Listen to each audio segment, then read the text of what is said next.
I begin by offering you a picture of a common experience at my house the past few weeks. It may seem this is a story about my daughter, Leah, my brilliant, funny, altogether lovely daughter, but I assure you, it is really a story about me.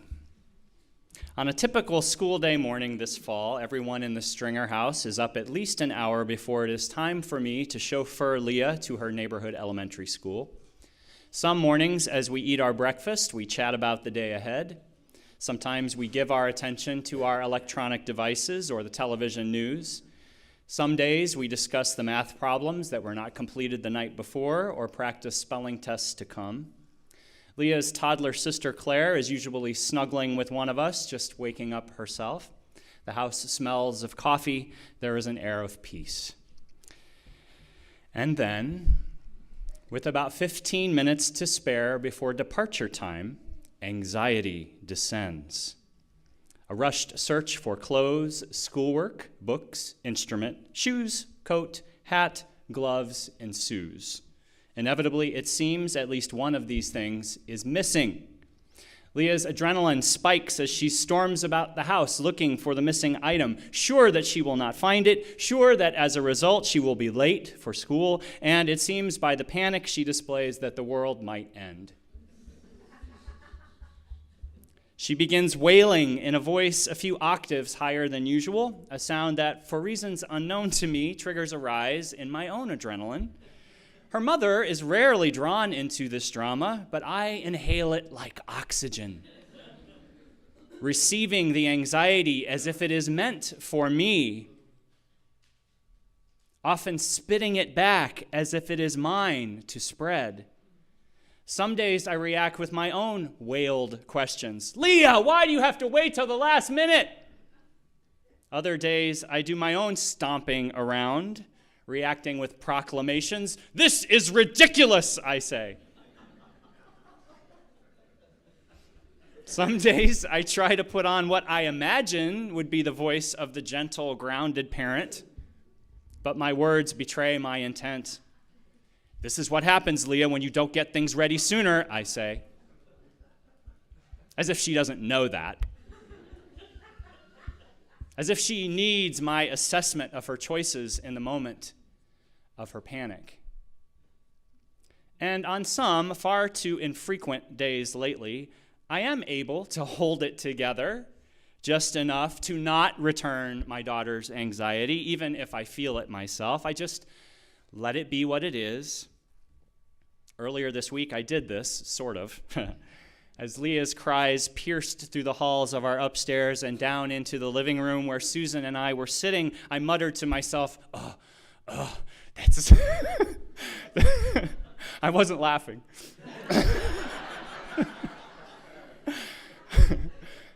That sound drives me crazy.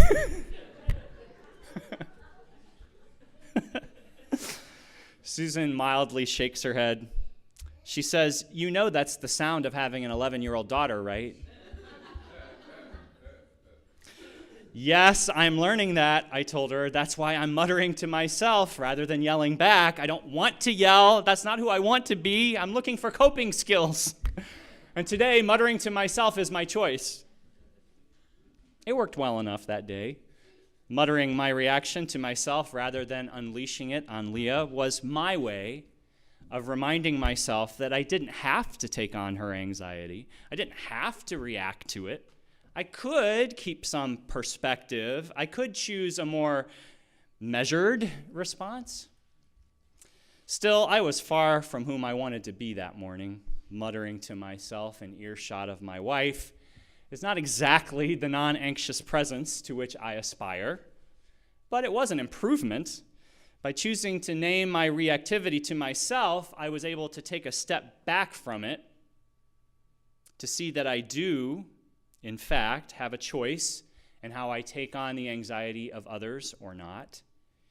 In the process, I wondered to myself why I so often react so strongly to Leah's anxiety, and I laughed at how silly it seemed for me to take it on. When we can delay, or at least question, the strength of our own reactivity, we can often see that it isn't helpful. I was making progress. But the very next morning, my progress was nowhere to be seen, and I was again exchanging shouted words with Leah, again trading anxiety for anxiety, again losing my cool in ways that were not helpful to my daughter nor to me. That these exchanges happened the week I'd planned a service on non-anxious presence is funny, right? Yeah, hilarious. So why would I begin a reflection on the grace of non-anxious presence by admitting to you how challenging it can be for me, maybe you, to not receive and return anxiety in anxious ways, even when the stakes are low, like getting my sweet daughter to school on time? There are so many bigger things to think about. Why do I begin this way? Because limiting our reactivity is challenging. In fact, without significant attention, it is nearly impossible for most of us, most of the time. The truth is, much of our reactivity is biological, it's automatic, and therefore, even with our attention and intention, mostly inevitable. In the most primitive part of the human brain is the amygdala, which is a small cluster of cells linked to our senses. And the amygdala offers warnings in times of perceived danger and stress, warnings that lead to automatic reactions in our bodies, including changes in our blood pressure, our heartbeat, our adrenaline, among other things. When we are under stress, it is the amygdala that sends signals that lead us to react, that lead us to, in times of anxiety, to fight, to take flight, to freeze. I recently learned of 2 other automatic reactions that some of us experience when we are stressed. Beyond the urge to fight, take flight, or freeze, we may also have a sudden urge to tend and befriend. Do you know your tendencies? How are you most likely to react when you are stressed? Chances are you may have different automatic responses depending on the nature of the perceived threat, right? But whatever your patterns of behavior, these mostly automatic reactions are often predictable, and they're not even necessarily bad. In fact, they are essentially hardwired in us because over the time of our lives and the lives of the generations that have preceded us, they've actually helped us survive. They've helped us to quickly respond to perceived danger, even when we aren't sure what is happening, and they give us something to do when we feel scared or threatened. Sometimes our reactivity is the very thing that can keep us safe. However, the activity of our amygdala often sacrifices accuracy for speed.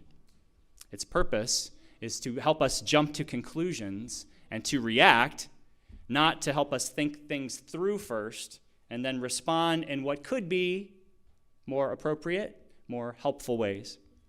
It's this reactivity I'm describing that leads us, when we feel stressed, to hastily write that less than compassionate email and hit send without thinking through how it may be received.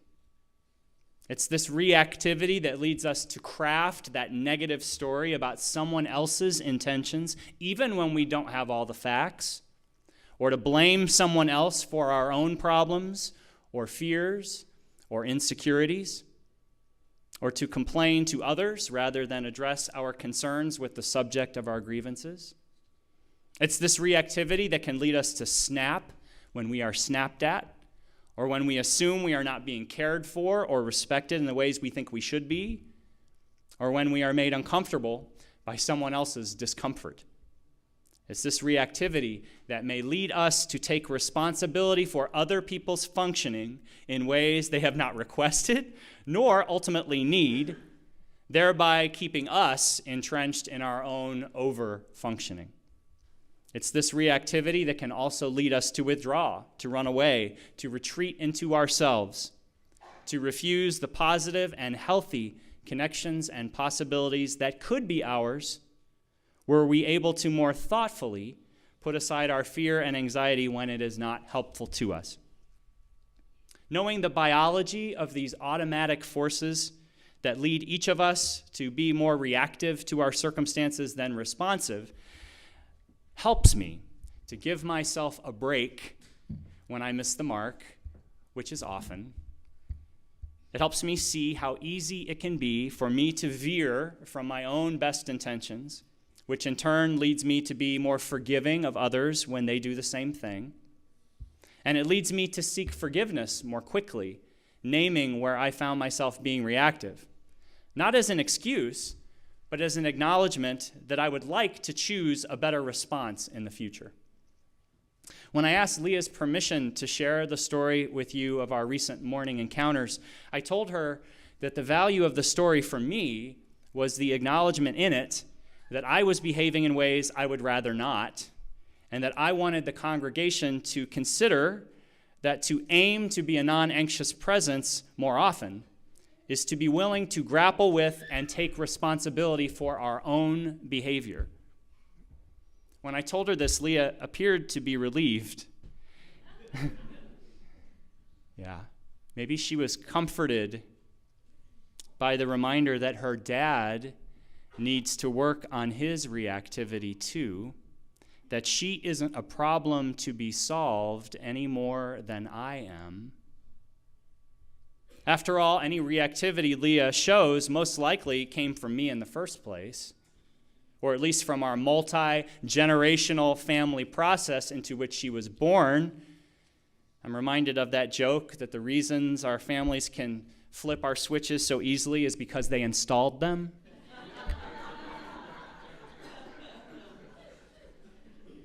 We're not talking about the immediate family. We're talking about great-grandparents' family. We're talking about way back. We don't even know what's going on. This is just part of our makeup now. Leah and I didn't choose the tendencies and patterns of behavior that have been hardwired in us from the start, but these patterns are ours now. They're ours to observe, to learn from, to navigate.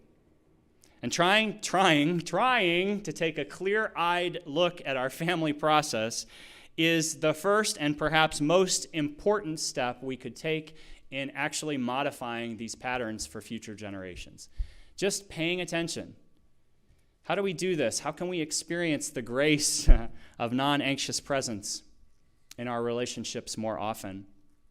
A few weeks ago, I spoke of grace as our ability to redefine the boundaries of possibility. Clearly, working on managing our own reactivity in the times of stress that we experience is a way that we begin to redefine the possible. We start to see other options for how we could behave. We know from experience that our own reactivity tends to lead those around us to be more reactive too.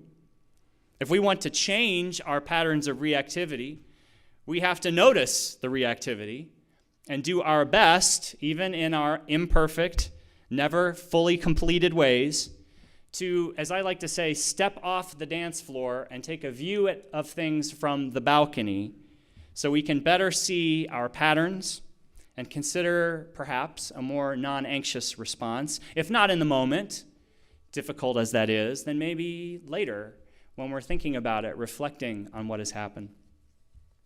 John Gottman is a psychologist who has studied marriage for years, in particular why some marriages succeed and some don't. And he has found that couples in all marriages, big surprise here, experience patterns of reactivity. Right? Right? All couples, he says, can get into back and forth accusations that lead to painful arguments.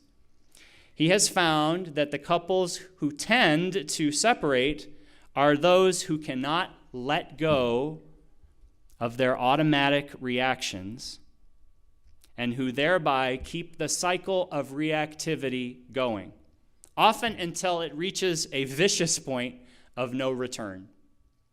At the same time, he has found that the couples who are able to stay together are those who find within themselves the courage to stop the arguments sooner before they lead to a total loss of self-control. These are the couples in which at least one partner, if not both, are curious about their own reactivity enough to want to question it and to seek a different approach. I know that in my interactions with Susan, things began to improve when I began naming my own reactivity for myself. When I would, in the middle of a challenging conversation, a heated conversation, I might say to her something like, wow, I'm being really reactive right now, and I don't trust what I'm saying to be what I really mean or what I want to say. Just doing that, just saying, I'm being reactive right now, and taking responsibility for it by naming it has nearly always had an immediate positive impact on the conversation we are having. It gives me a break from my own automatic responses long enough to see that there are other ways for me to relate. It gives us both a breather, a chance to discover where we may be on autopilot rather than in control. Those outer body experiences when you're having arguments with somebody, you know what I'm talking about? Things are coming out of your mouth and you're wondering why you're even saying them. Catching that, seeing it, catching it, and saying, I'm being reactive right now, is a step in the right direction. I've learned that if I seek to stop a cycle of reactivity in my marriage or in any relationship of my life, I need to question my automatic responses. Be curious about my role in the difficult relationship dynamics I'm experiencing. I need to focus on myself, my own behavior. This is humbling. It's humbling, and it's important work. It's not easy. But I believe that each of us can benefit from taking whatever courageous step away from our anxiety that we can muster so that we can better manage ourselves even in the midst of other people's anxiety. We can benefit from taking a pause, whether through prayer or meditation or just asking for some time to think, going for a run, going for a walk. I'm not talking about like storming out of the house, slamming the door, and going for a walk. I mean saying, I need to take a break and come back to be whole with you. I'll be back in a few minutes. That kind of a pause.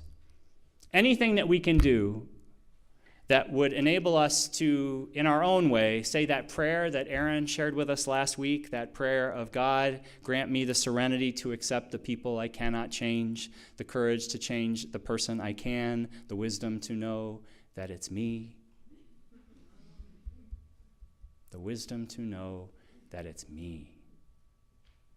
The consequences of not taking responsibility for ourselves in relationship to others are typically far more damaging and messy than any humiliation we may feel at acknowledging our own reactivity.